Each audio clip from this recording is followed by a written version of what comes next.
Assalamualaikum warahmatullahi wabarakatuh. Kami dari kelompok 1 akan mempresentasikan materi tentang pelanggaran hak atas kekayaan intelektual.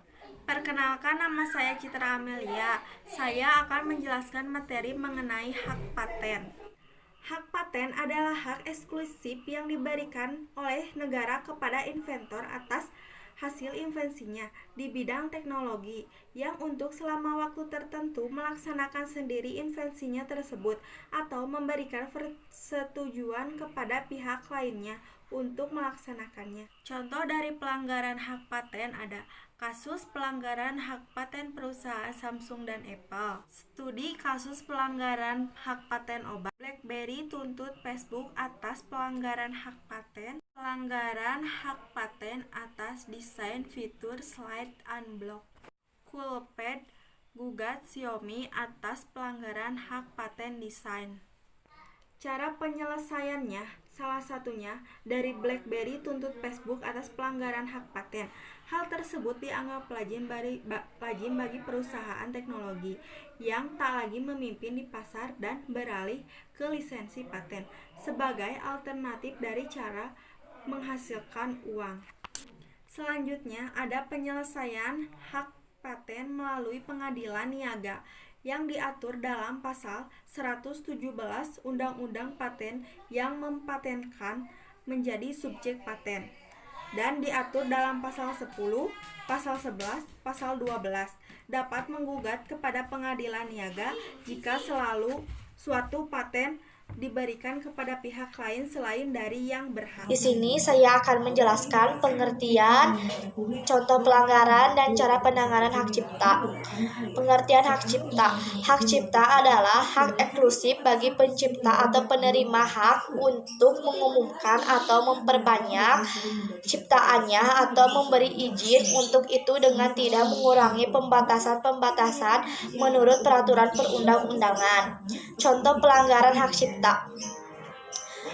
pelanggaran hak cipta internet, pelanggaran hak cipta lagu, pembajakan software CD, pembajakan perangkat lunak, dan pelanggaran hak cipta negara Malaysia. Cara penanganan hak cipta: 1. Membangun budaya masyarakat untuk menghargai hasil karya orang lain. 2. Alternatif lain untuk menggunakan program yang memiliki lisensi open source. 3. Dibuatnya undang-undang oleh pemerintah tentang hak cipta. 4. Sanksi pidana yang memberatkan pelaku pelanggaran. 5. Melaporkan pelanggar undang-undang HKI ke pihak yang berwenang. Saya akan menjelaskan contoh kasus pelanggaran hak merek yang terjadi di Indonesia. Yang pertama, ada kasus pelanggaran hak merek pada Aqua. Siapa warga di seluruh dunia yang tidak mengenal Aqua? Contoh pelanggaran hak merek di Indonesia adalah tentang perusahaan ini. Pelanggaran merek ini hampir sama dengan contoh kasus pelanggaran hak cipta teknologi informasi dalam meniru dan mengimitasi produk PT Aqua Golden Mississippi yang berhasil menyebarkan mereknya dan dikenal di seluruh dunia. Popularitas itu membuat usaha air minum kemasan lain ingin meraih popularitas yang sama dan memberi merek produk air kemasan mereka Aqualiva. Meskipun dilakukan melalui pemberian merek dengan nama yang sedikit berbeda, namun tidak meninggalkan nama Aqua sebagai merek utama, maka usaha tersebut dianggap melakukan pelanggaran hak merek atau plagiat merek. Misalnya seperti usaha yang produksi air kemasan diberi merek Aqualiva diputuskan oleh MA sebagai usaha yang melanggar hak merek Aqua karena telah melakukan persamaan visual, jenis barang, dan konsep. Yang kedua, ada kasus pelanggaran hak merek Pierre Cardin. Contoh pelanggaran hak merek di Indonesia yang kedua adalah tentang Pierre Cardin.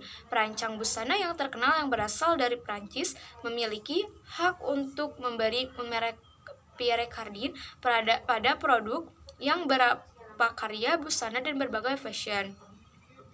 Ia kemudian menuntut ke pengadilan di Indonesia mengenai persengketaan merek dagang yang juga digunakan oleh pengusaha asal Indonesia untuk menamai produk fashion.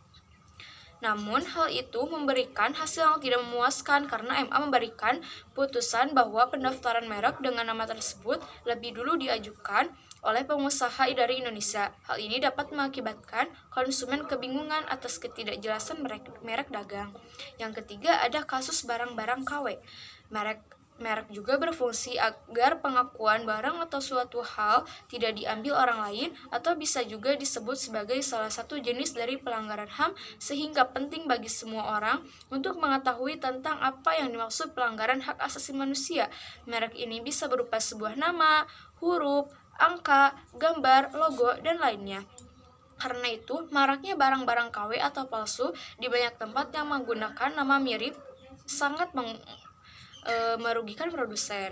Assalamualaikum warahmatullahi wabarakatuh. Saya Talia Hadianti dari kelas 11 perhotelan 4. Di sini saya akan menjelaskan tentang penanganan hak merek. Sebelumnya saya akan menjelaskan merek. Merek merupakan hak kebebanan yang dapat dipertahankan terhadap siapa saja dan memiliki hak untuk melakukan gugat atas pelanggaran hak merek tersebut.